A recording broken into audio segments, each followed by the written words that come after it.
It's your business. It is a Friday. We have regulars in, and then in the 9:45 slot, sprints there a lot of times. This morning, we've got two that'll be in there, Jimmy Olander. And we'll also talk with Danny, who is with Sioux Falls Golf, who almost qualified for the PGA event next weekend in New York State. And on Monday, he's going to be trying to make the U.S. Open. They'll be playing a qualifier at Minnehaha Country Club. Ron Nelson will be joining us in a minute, but I need to mention Stanford, our partners on Better Hearing. If you didn't know, the month of May is Better Hearing Month. And people say, well, I hear a little better when the sun's shining. Okay, the sun's shining today. If it doesn't make a difference in any of those conversations, get on the phone and call Sioux Falls Best. Stanford Hearing has been named 14 years in a row Sioux Falls Best because they take care of the people that come in their door. They talk to them about what's important. And for us, that's the kind of people we like to have in our It's Your Business show. Jared Breuer, who has bought into the company 2-3 years ago, has kept his people together. They've been able to do what's important, and that is make the customer first.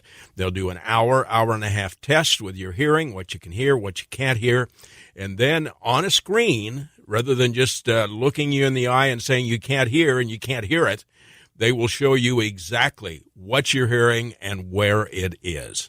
So my advice to you during this Better Hearing Month, where they've got prizes and they've got a barbecue, give them a call. They're located not very far away from here. I could almost run that far. I'm getting a little older. I have trouble getting that far, but I will tell you, they're on 14th, just off of Minnesota. Stanford Hearing. That's with a T. Our 10 o'clock hour this morning is we're still waiting for the traffic to clear and Ron Nelson to get in the door with us to talk commercial real estate. In our 10 o'clock hour this morning, we're going to actually ask how a senator like Mike Rounds decides if he's going to go with the party line or if he's going to go with how it affects people in South Dakota. He'll be answering the questions, and I think you will find how he looks at it interesting. It was one of those questions that the Republicans are saying one thing, Democrats are saying another. What we wanted to know is how it affects the people in our state.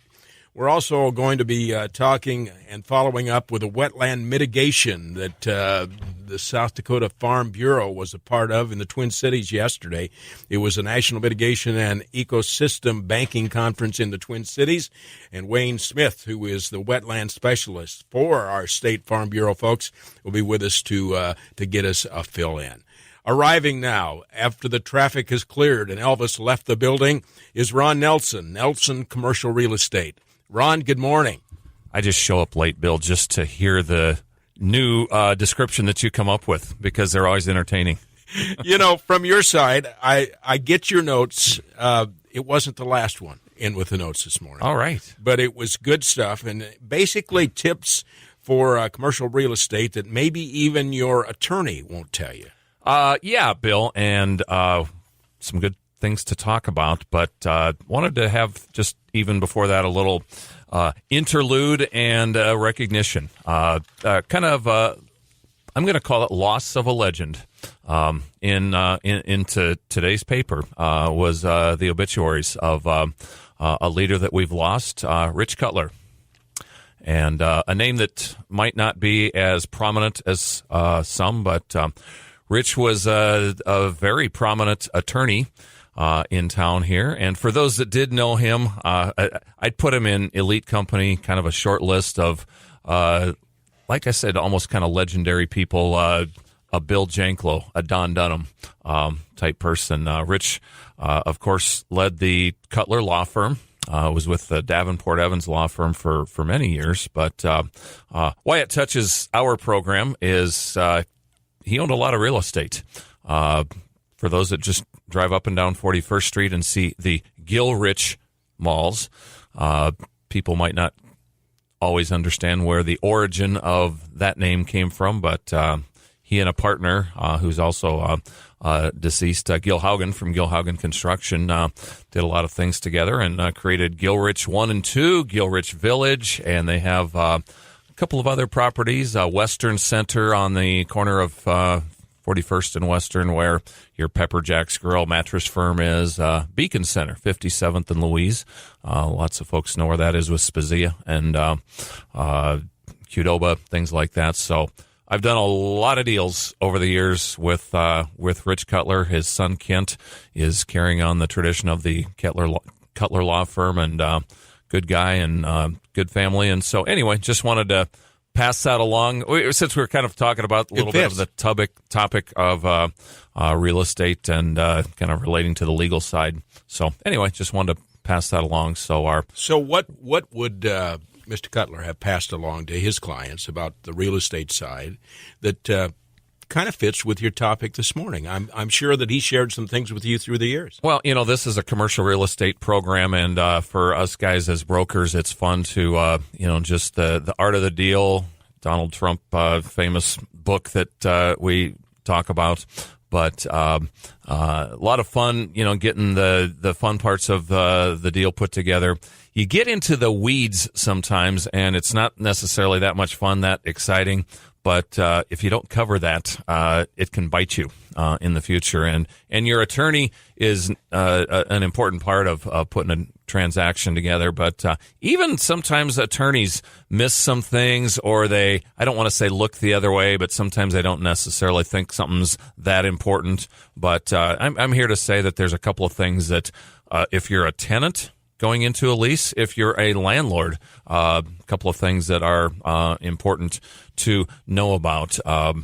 One is called the SNDA agreement, something that I can barely pronounce, much less understand. Or explain. But we'll try to explain it. First of all, what it stands for. SNDA stands for subordination and non-disturbance and attornment. And so you kind of have some real estate aptitude, Bill.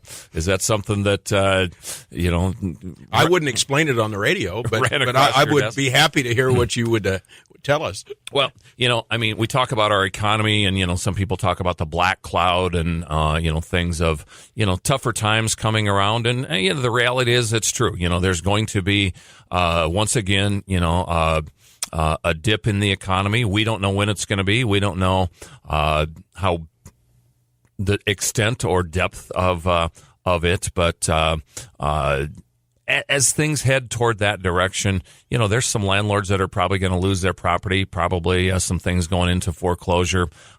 We talked about on a larger scale, but the Rushmore Mall in Rapid City is in foreclosure right now.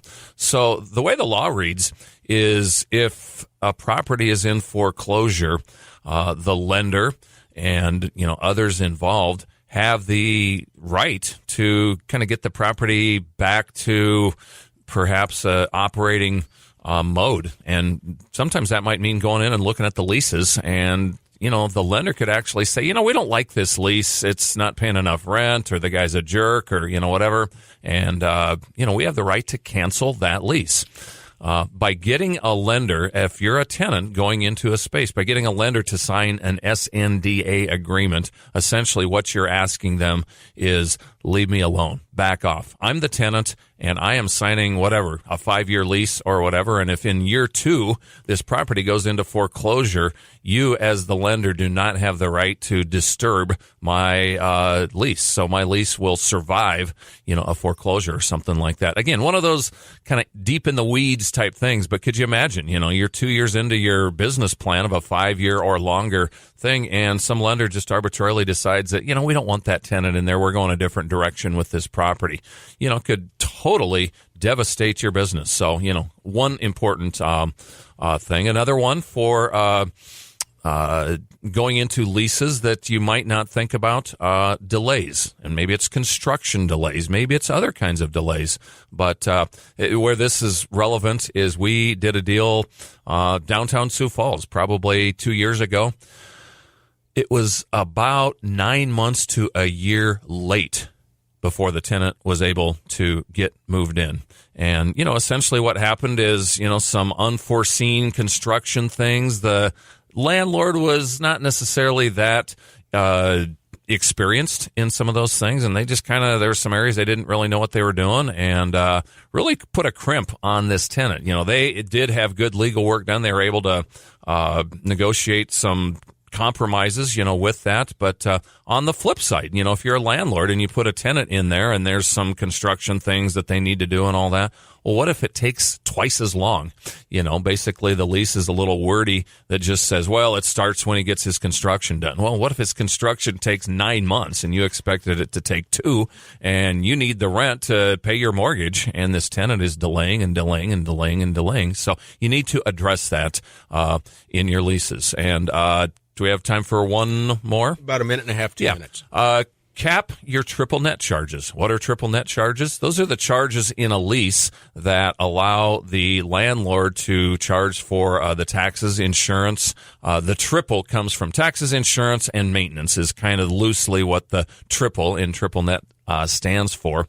And tenants like to come in sometimes and say to the landlord, look, you just don't have carte blanche right to charge me, whatever you want. And so I want to put a cap on those charges. Well, the comeback I come to sometimes is, okay, when do you want the landlord to stop plowing your snow? Because there's some things that you can't control. And so what the workaround with that is, a landlord doesn't control the real estate taxes. The landlord doesn't control the insurance premiums. Certainly doesn't control how much it's going to snow. So sometimes they will carve those items out of the cap and just say outside of those non-controllable expenses, the ones you can control. I've seen a landlord put a parking lot in, and the lease said that they could amortize the parking lot over the tenant's triple net charges. Their charges quadrupled the next year. Putting caps on your triple net charges would prevent that. So just a couple of tips for landlords, for tenants, and kind of in the weeds as to some of the things we don't think about every day in the art of the deal, but still important things to talk about and think about. And a nice remembrance of Mr. Cutler this morning. Yeah. Tribute to Rich Cutler. His family locally, his son Kent is here, but Carolyn, his wife, and Sharon, Rich's now widower, just good folks, and so loss of a legend. So yeah, just our hearts go out to that family. And so how do they find you, Ron Nelson? We're Nelson Commercial Real Estate, or on the web for short, ncommercial.com. And in Vegas later in the month. Yeah. We'll talk about that next week. For sure. All right, we're going to talk Jimmy O, and we're going to talk about Danny S. Both in the sports page this morning, both on It's Your Business.